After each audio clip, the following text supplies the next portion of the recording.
This is going to be a walk around of my 1965 Corvette. I purchased it in 2008 from a Peggy Frierson, whose husband Charles Frierson had passed away the year earlier.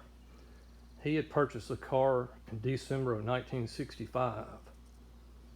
He purchased it from Bill Garrett's Chevrolet in Slidell, Louisiana. It was a used car when he purchased it. It was 3 months old. I do not have the history for the first 3 months of the ownership. He was told at that time by the salesman that the original purchaser had been drafted and had to return the car. I have the protective plate, all that under Mr. Charles Frierson's name. I'm just going to walk around and show you some parts of the car.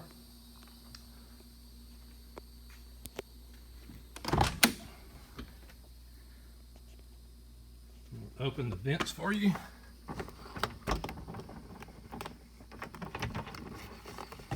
Nice and smooth.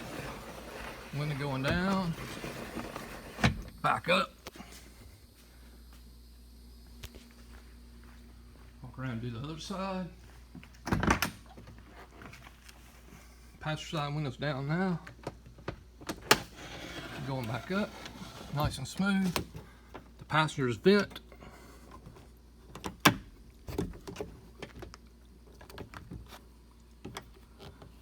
Passenger's vent is a little tight until you get to this spot,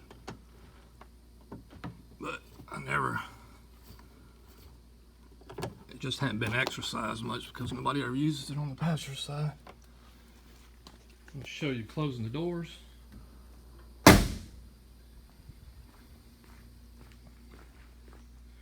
Closing the driver door. Get back in it. We'll do a walk around. The original lacquer paint that was applied by GM in 1965. The car has never been repainted.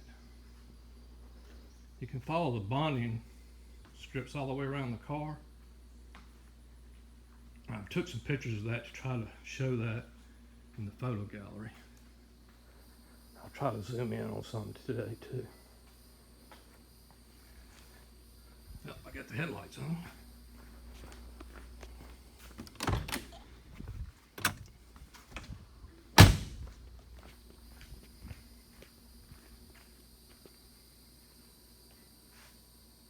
It's up under fluorescent lighting in my shop right now. Hubcaps, wheels are all 4 original. Wheels have never been painted or anything like that.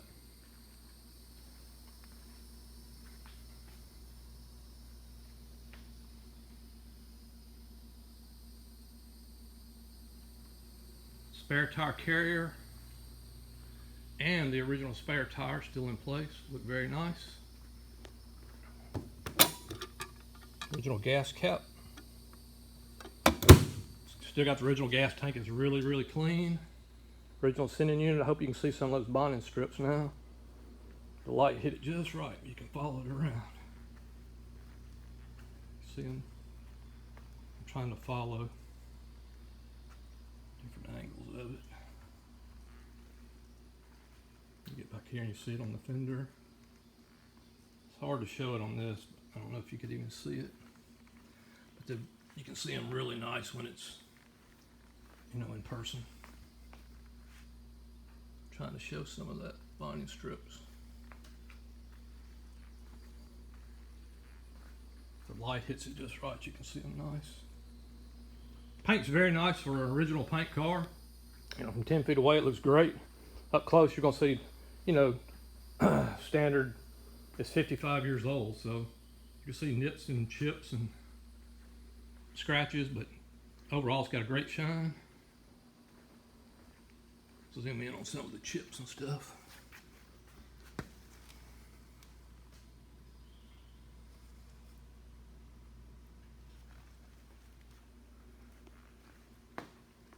I think I said all the glass is date coded correctly. It's the original glass that came with the car, back glass. Both roll-up windows and both side vents are date coded and came with the car, except for maybe this one driver's vent. It's dated a little bit early.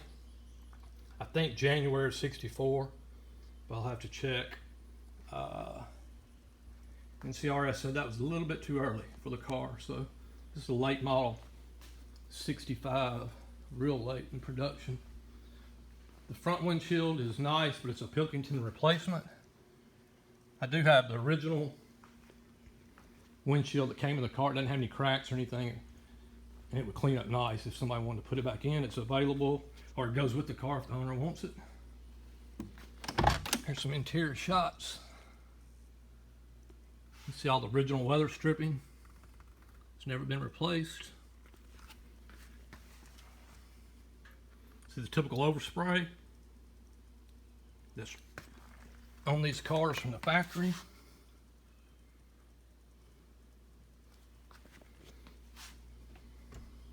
Raise the hood.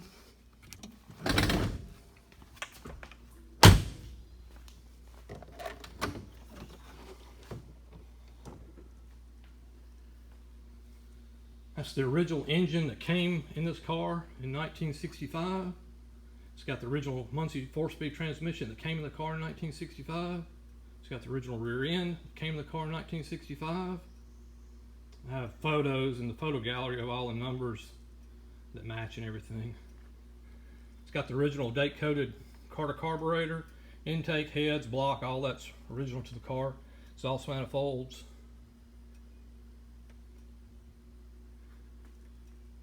A few things that are not original that I know on this car, other than maintenance items. The fan clutch is not original. It's just an over-the-counter replacement. I do have the original that goes with the car. It could be rebuilt if somebody wanted to keep the original. I've got pictures of it.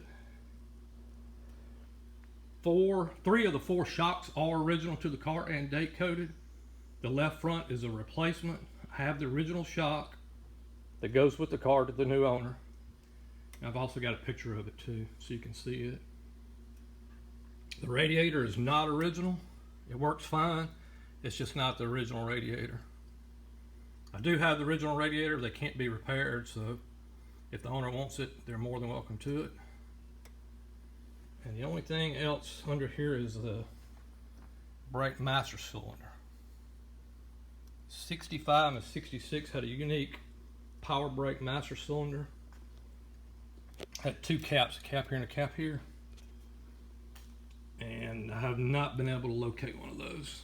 They make reproductions of them, but they're about $800 or $900, and that's still a reproduction. See the stickers? I put these on yesterday and they're not sticking very well, so I'm sure these will be off. I'll try to get it stuck back on there. Those stickers on the bottom of the valve covers are original stickers. I'll show you the one on the other side. Just the top stickers are not.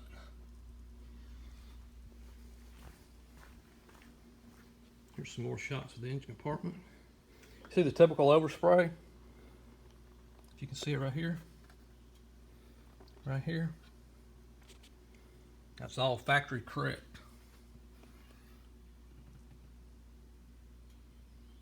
Original alternator. Ignition shielding in place. Original distributor. There's some more of the factory overspray over here. It's all typical.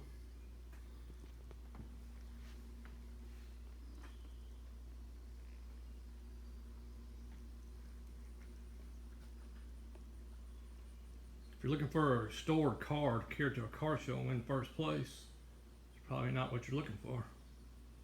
If you want an unmolested original survivor type car,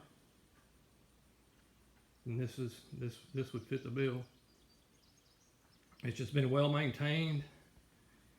Any parts that during my time of ownership that needed to be replaced, I would try to replace it with the original part if I could find it. If not, I'll put a reproduction on it. But most of the big items are all original to the car, other than the ones that I noted. Mainly the master cylinder. the windshield, and the radiator. I'm gonna put the car on the lift to get some better pictures of up under the car. I did have the car, I carried the car to St. Louis to be judged by the NCRS in 2016. I did absolutely no prep to the car before I carried it, because I didn't have any idea what to expect anyway, so I just carried it up there and let them judge it. We spent about 4 hours on it. When they were finished, it scored 90.4 for a second flight, which I was extremely pleased with. I have not done anything to the car since that time as far as fixing any of those deductions, nor have I taken anything off the car since that time. The major deductions on the NCRS scoring were the windshield, of course. The battery got deducted, complete full deduction, because it's a Napa, or it wasn't a Napa then, but it wasn't the right battery. Of course, the radiator and the master cylinder, those were heavy deductions.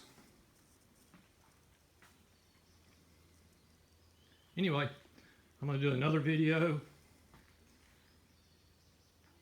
if I can, up under the car. Definitely going to get it eventually, but there's some shots.